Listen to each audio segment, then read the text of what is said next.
Assalamualaikum warahmatullahi wabarakatuh. Perkenalkan, saya Alif Rahmat, mahasiswa Magister Manajemen Fakultas Ekonomi Uniswa.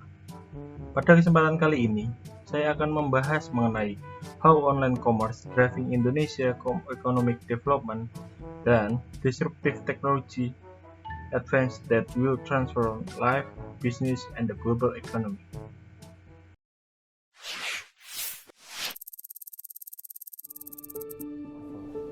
Tahukah kamu, beberapa waktu yang lalu, PwC, salah satu badan auditor terbesar di seluruh dunia, pernah memberikan publikasi bahwa Indonesia pada tahun 2050 akan menjadi negara yang paling kuat secara ekonomi nomor 4 di seluruh dunia. Wah, kalau Indonesia jadi negara paling kuat nomor 4 di seluruh dunia, pasti sektor-sektor bisnis naik sekali di Indonesia.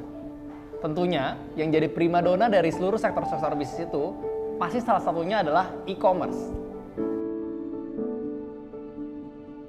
Dapat kita lihat dari data Bank Indonesia yang memberitahu kepada kita bahwa transaksi di e-commerce meningkat drastis sekali. Tahun ini, 2020, terdapat 140 juta transaksi di e-commerce. Sedangkan tahun lalu, 2019, Indonesia memiliki transaksi e-commerce sebanyak 80 juta transaksi. Dan tahun lalunya lagi, 2018, terdapat 40 juta transaksi melalui e-commerce. Bisa kita lihat transaksi ini memiliki pertumbuhan yang luar biasa sekali di bagian e-commerce. Kementerian Komunikasi dan Informatika, atau yang biasa kita kenal sebagai Kominfo, juga berulang-ulang kali membicarakan tentang besarnya potensi e-commerce loh. Dapat kita lihat bahwa 77% dari penggunaan internet itu digunakan untuk mencari informasi produk dan berbelanja online. Kemudian Kominfo pun pernah membicarakan tentang bagaimana besarnya potensi e-commerce untuk menaikkan pemasukan negara. Para data analis, Ernst & Young, pun memberikan data bahwa tiap tahun pertumbuhan nilai penjualan bisnis online meningkat 40%. Bahkan, kembali lagi fakta dari Kominfo, mengatakan bahwa pajak dari e-commerce di Indonesia dapat tembus hingga 15 triliun. Wah, kalau pajaknya sebesar itu, sebesar apa ya keuntungannya? Teman-teman di sini sekarang sudah bisa melihat bahwa e-commerce kedepannya akan merajai dunia. Kira-kira menurut teman-teman, potensi e-commerce di negara kita, Indonesia, akan sebesar apa ya nanti? Yuk, jawab di kolom komentar.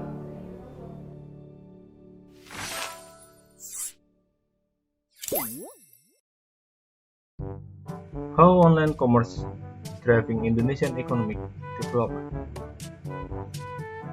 Perkembangan teknologi dan globalisasi telah menyebabkan perubahan kultur ekonomi masyarakat Indonesia.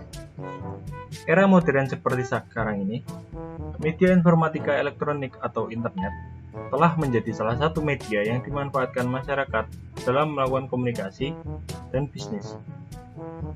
Perkembangan bisnis dalam dunia maya saat ini mulai banyak diminati oleh masyarakat dalam bentuk online shop atau transaksi jual beli online.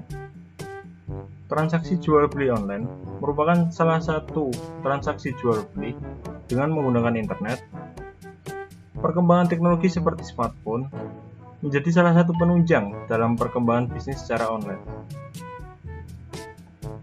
Perkembangan teknologi dan informatika menjadikan usaha kecil dan menengah dituntut agar dapat berkompetisi dalam mengembangkan usaha mereka, sehingga dapat meningkatkan daya saing dalam melakukan bisnis.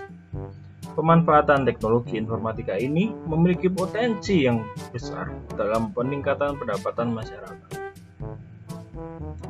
Perkembangan transaksi jual beli online di Indonesia dalam hal ini mengikuti perkembangan teknologi informatika, sehingga mempengaruhi perilaku masyarakat yang merupakan suatu hal yang menarik untuk diamati. Sehingga di dalam penjelasan ini bertujuan untuk mengetahui penyebab perubahan kultur transaksi jual beli dan dampak yang ditimbulkan terhadap perilaku masyarakat sebagai proses pemenuhan kebutuhan untuk mendapatkan kesejahteraan. Seiring dengan perkembangan waktu, Indonesia mengalami peningkatan dalam melakukan transaksi jual beli online. Hal tersebut dapat dilihat dari peningkatan pembelian online oleh masyarakat di Indonesia, yang diperkirakan dapat mencapai 8,7 juta pembeli online di tahun 2016.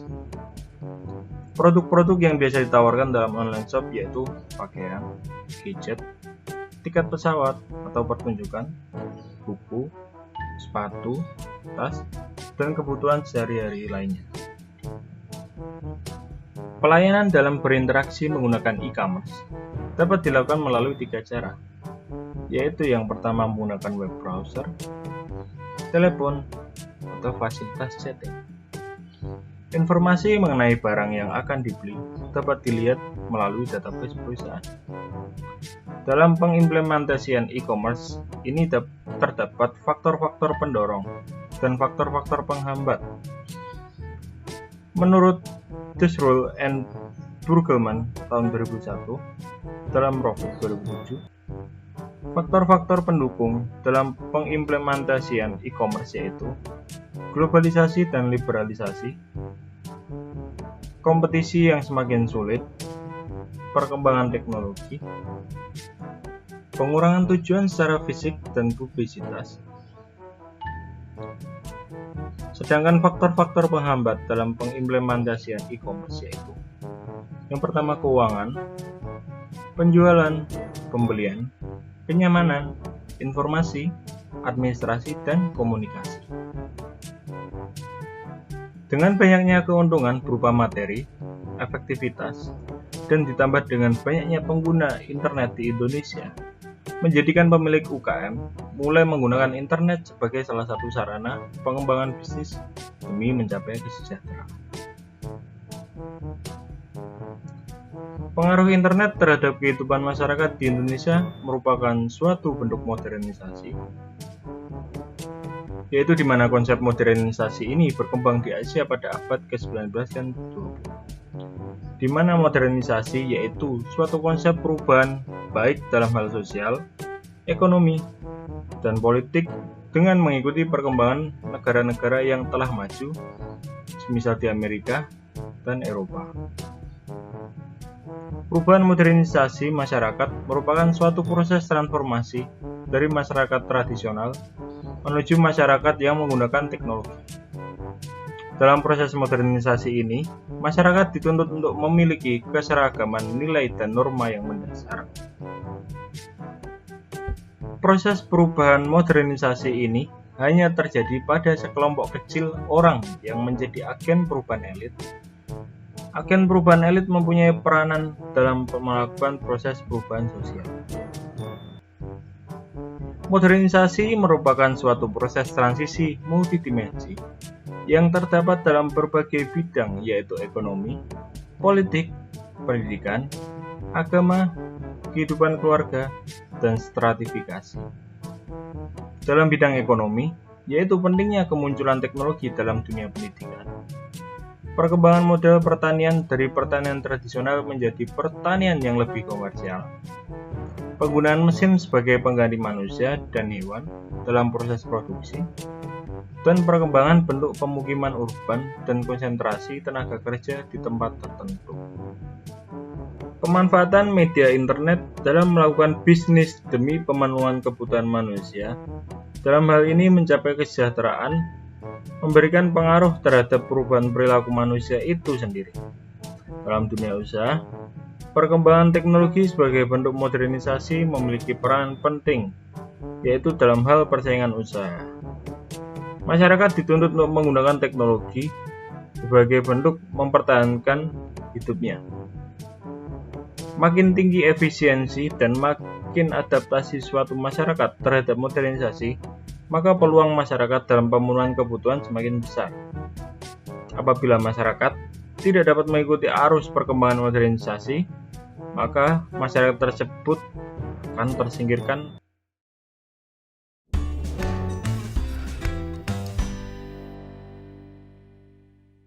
History is littered with successful businesses disrupted by new technologies and upstart companies who redefine markets and deliver value in new ways.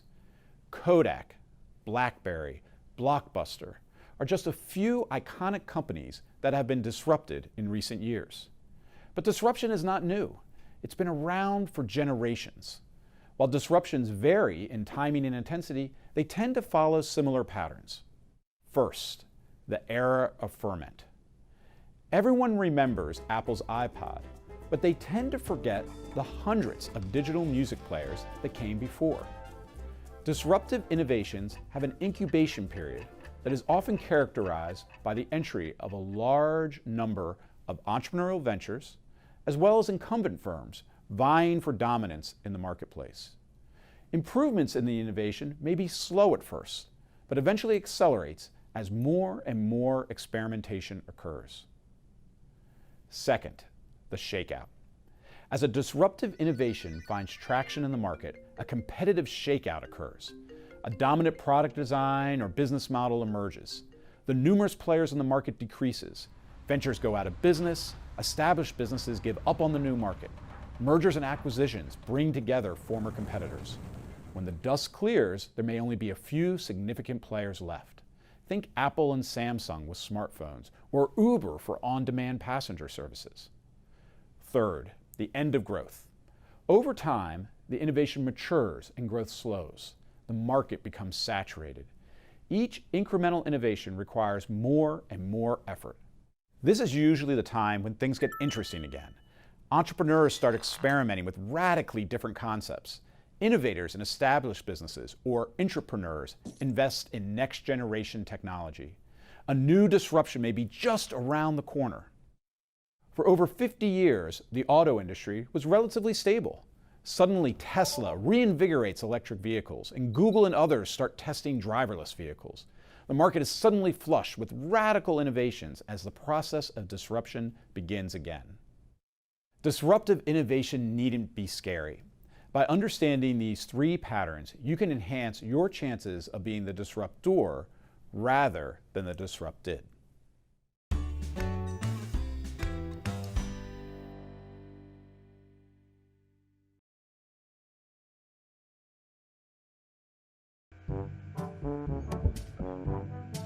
Berlanjut untuk materi kedua, yaitu explain the statement. In order has clearing meaning. Disruptive technologies advance that will transform life, business, and the global economy. Model inovasi disruptif atau biasa disebut disruptive innovation ini diperkenalkan oleh Clayton M. Christensen, seorang guru besar administrasi bisnis dari Universitas Harvard, Amerika Serikat. Inovasi disruptif menciptakan pasar baru, mengganggu, bahkan merusak pasar yang ada, sehingga menggantikan teknologi yang telah dianggap ketinggalan zaman. Berbagai model pembayaran tunai, misalnya, saat ini telah beralih menjadi pembayaran non-tunai. Pertokoan atau gerai permanen banyak yang bangkrut lantaran hadir model toko dalam jaringan online.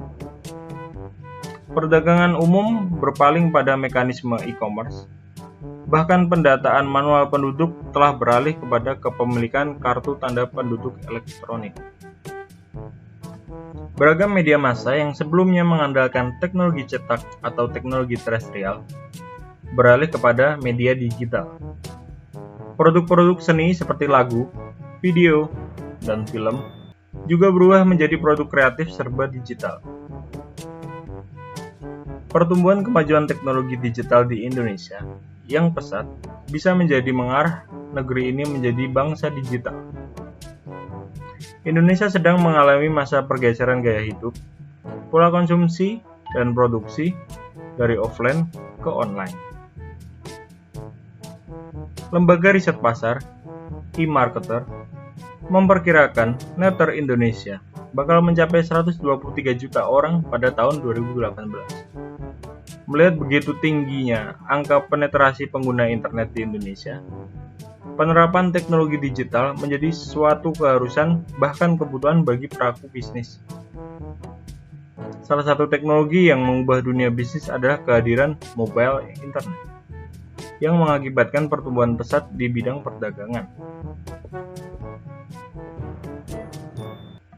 Perkembangan ekonomi digital di Indonesia juga memiliki pasar yang sangat besar.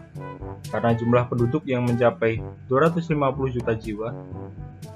Sekitar 93,4 juta orang saat ini merupakan pengguna internet dan terus mengalami peningkatan jumlahnya untuk masa-masa yang akan datang.